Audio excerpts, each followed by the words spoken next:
magbababad na tayo ng binhi. Time check 10:06. At ito, naglagay tayo dito. Ito yung ibababad natin, LP908. Okay, 10 pack, bali 30 kilos. At dito natin bababad muna. Hindi natin ilalagay sa sako muna. At ito, naglagay tayo sa tubig na. Ito naman yung alternative na ginamit natin na bleach Sunrox. Ito yung pampatay ng bakterya at viruses. Okay, ito yung purpose nyan. Basahin nyo na lang. At ang linagay natin dyan, 5 ganun, 5 takip. At mamaya maglagay pa tayo, bali tig sa 10. Okay, naglagay tayo dyan para makita nyo lang. Naglagay ako dyan ng 5 na. At maglagay pa tayo ng 5. Pause muna at maglalagay tayo ng binhi. Wala kasing magbibideo.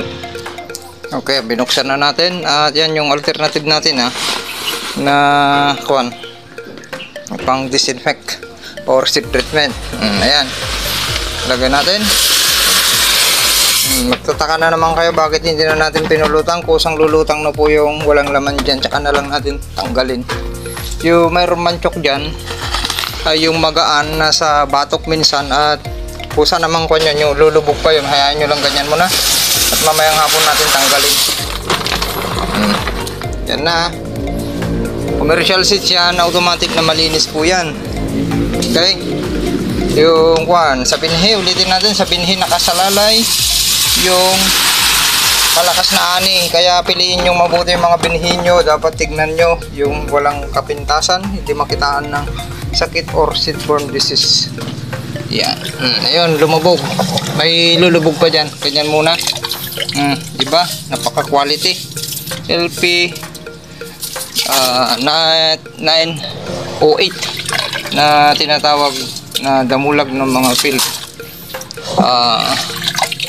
specialist. Okay, yung mga bibili, kontakin nyo lang yung mga field specialist ng Pro Agri-Seeds, gaya nila Sir Domar Asingson, Sir Mike Castro, si Sir Melvin, yung pinaka-kon dito, manager niya lang dito sa region 2. At sa mga dealer na legit dealer gaya ni Sir Francis Nitura sa FDN Integrated Farm, yung pinakasikat na integrated farm dito sa region 2. Yan, puntahan nyo, nasa Aurora lang po yun. Yun yung mga pagkunan nyo, dahil dapat makasiguro po kayo na yung pagkuhanan yung binhi ay dealer, dahil ang daming naglipa ng mga ngayon na mga peke na binhi, para hindi po kayo tuluyang malugi, lalo bagsak ang presyo ng palay. Tapos tutunan nyo po na matutunan na natin po na magbilad at magpa-schedule kung kaya ng mas maaga sa NFA. Magpa-schedule po tayo para may talagang kita. Kung may benta natin yan ng 24 ay napakalaki ng kita pa rin, hindi tayo malulugi kaysa tingin lang ng mga traders dyan sa labas ng 14 to 15 ay wala kayong kukunti yung kikitahin nyo, or malulugi po kayo kung break even lang yung palagi nyong inaani, 100 to 110. Wala pa kayong kita dun, ang mahal na ng inputs. Kaya yan, punta nyo YouTube channel natin, Agritipid PH. Ang daming umaani ng mahigit 10 tons po dyan ng mga subscriber na natin, nasusundan na nila, na nagpipm sa atin. Hindi lang nahihiya pa yung iba, pero pinipm sa atin na nagpapasalamat sila at nandyan sila. Pakishare nyo na rin mga umaani ng malalakas sa mga kalapit bukid ninyo, kamag-anak, kakilala, kaibigan po, yung YouTube channel natin, para matulungan pa natin po sila. Ayan, sa actual, okay, theoretical, actual na pagpaparming po natin. So 369 99 1827. May tatlo pa, 9, 27, 30. Yan, kulang tayo pagbabaran, kaya ganyan na muna. 9 ulit dito. Punuin natin to ng tubig. Tapos maganda naman yung panahon, hindi mainit, ay okay po yan. Tapos bukas 24 hours lang yan, 12 to 24 hours pwede po yan. Yung pagbababad, wag nyo nang sobran para hindi lalambot. Yung hybrid, pag lumambot yan, mahirap pasibulin na. Kung sobra-sobra yung pagbabad ninyo na oras, o konting sisibol, mabangles sa Ilocano, okay? Yung magkakaroon ng kuwan, ayan, meron tayong sinitreatment ng antibacterial at antivirus. Hindi po yan mababaho. O, ayan, tapos na. Yan, pinipilit pa rin natin ibibideo para makita nyo kahit walang taga-video. O, ito yung lalagyan natin ng 369.12 tapos 99. Ayan lang, bilhin natin para sa 15,000 square meter. Abangan nyo, target yield natin 12 metric tons per hectare. Target yield po natin, taasan na natin. Konting adjustment lang, nakaanay na tayo ng 11.68 tons nung dry season at uulitin po natin yan at pagandahin lang natin pa, dagdagan yung sipag, tiyaga, tamang protocol ay makakaanay tayo ng maganda. Ayan, ito dadagdagan pa natin, tatansyahin na lang natin, walang magbibideos, 5 ganyan. Ayan, bali 10 takip ng kung ang ilagay ninyo. O, ganyan. Bleach. Ayan, makakatulong po yan para matanggal yung mga seedborne disease kung mayroon man pa. At yung tubig na pinagbabaran ninyo, makakatulong po yan. Okay, pwede rin yung copper hydroxide, pero hindi na tayo bumili. Okay, yung copper hydroxide, pwede yun Coside at Funguran OH. Okay. Sharing is caring. Ayan, nasa banyo lang yung pang seed treatment. Maraming salamat. Happy farmers. Punta yung YouTube channel natin, may upload po ako dun. At itong susunod naman ay paggawa natin ng kamong punlaan at pagbababad ng bini. 12 to 24 hours lang. Tapos iahon natin, patiktikan ulit ng 12 to 36 hours at isasabog na natin. Sharing is caring.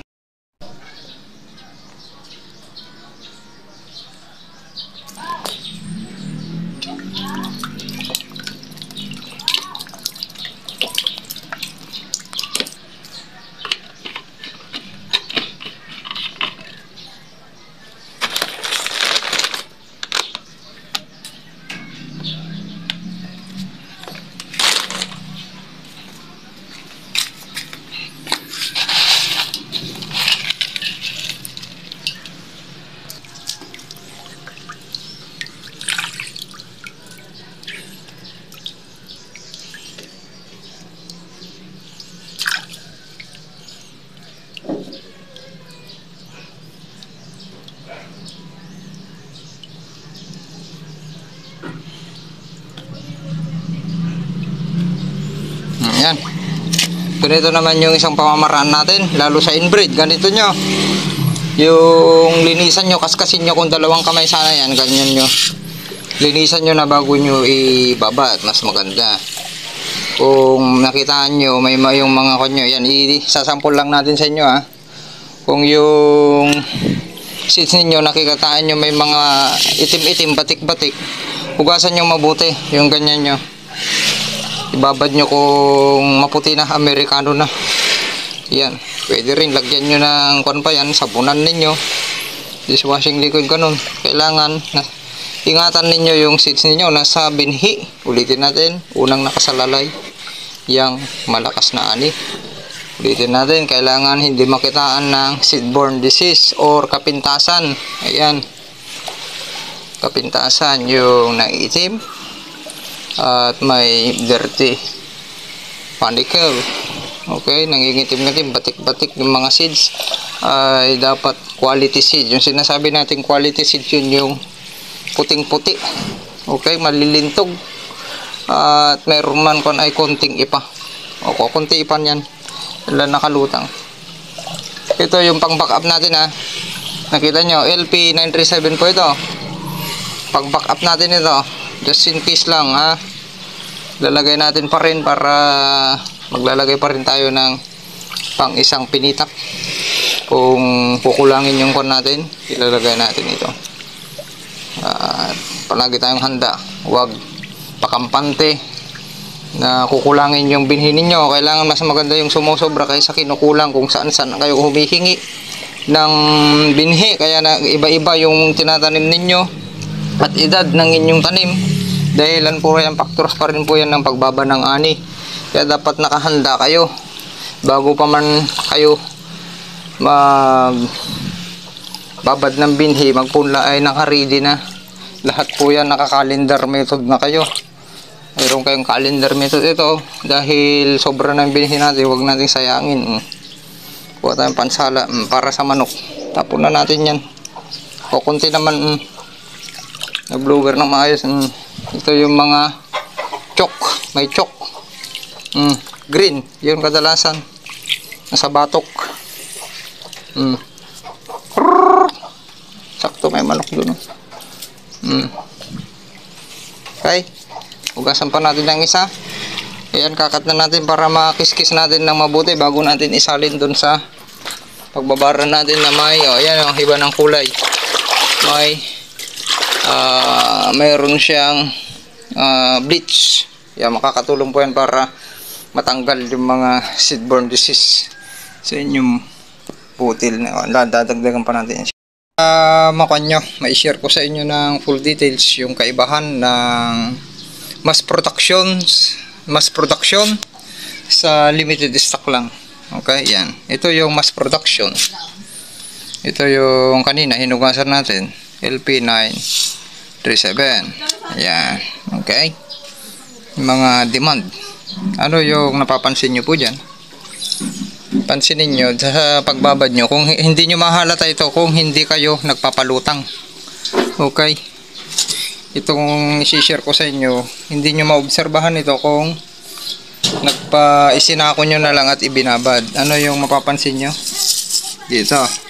Kahit hindi ako magsasalita, ay malalaman nyo na kaagad. Pwera pa yung tinanggal natin, ha. Ano yung lumutang? Balat. Okay. I-analyze nyo na kung ano yung mga natira dyan. Ayan yung mga balat at tinapon na natin yung mga sobra. Ayan. Punta naman tayo dun sa limited stock. Ito yung mass production. Limited stock. LP908. Ayan. At sa butil pa lang, mamaya na. Yan, meron din tayong seed treatment, ha. Tignan nyo yung butil nito. Ito yung pinakaampaw chok. Yan, magaan. Hindi natin tinanggal. Ganyan lang muna. Para kung may lulubog pa man ay sisibol yan. Sisibol. Pero hindi na kompleto yung nutrients sa pinakabatok po yan. Kaya hindi nahinog ng mabuti. Hindi nagkalaman. Ayan. Konti lang naman. Konti lang yung nagiging kon. Ito tatapon na rin natin. Yan. Ito yung pangalawa. Ayan. Bali 12, 9, 9. 30 kilos na. Ito yung pangatlo. Yan. I-ganon natin para maganda yung distribution ng pinang-seed treatment natin na bleach. Okay. Antivirus at antibacteria. Fungal at bacteria. Ayan, tignan natin yung seeds na lumubog. Amerikano, napaka-quality. Hindi makitaan ng sakit. Okay. Yan. Ibig sabihin, itong hindi mass production, limited stock, ay mas maputi at mas maraming good seeds, quality seeds. Okay, at yung pagkabilad na lang ay hindi inapura. Okay, walang parang ganun na may ukis. Kung sa Ilocano ay ukis yung balat niya, na ibig sabihin nun maraming bigas na durog dun sa ilalim niyan. Durog-durog yung pagkabilad dahil inapurang ibinilad. Dun pa lang sa seeds, kung nagpapalutang kayo, alam nyo na yung aking sinasabi. Okay, kahit hindi ko nababanggitin, ay alam nyo na, maraming nadurog-durog na bigas yan dahil ang daming lumutang na mass production. Alam nyo na kung ano yung mass quality na seeds sa dalawa. Sharing is caring.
International Airport.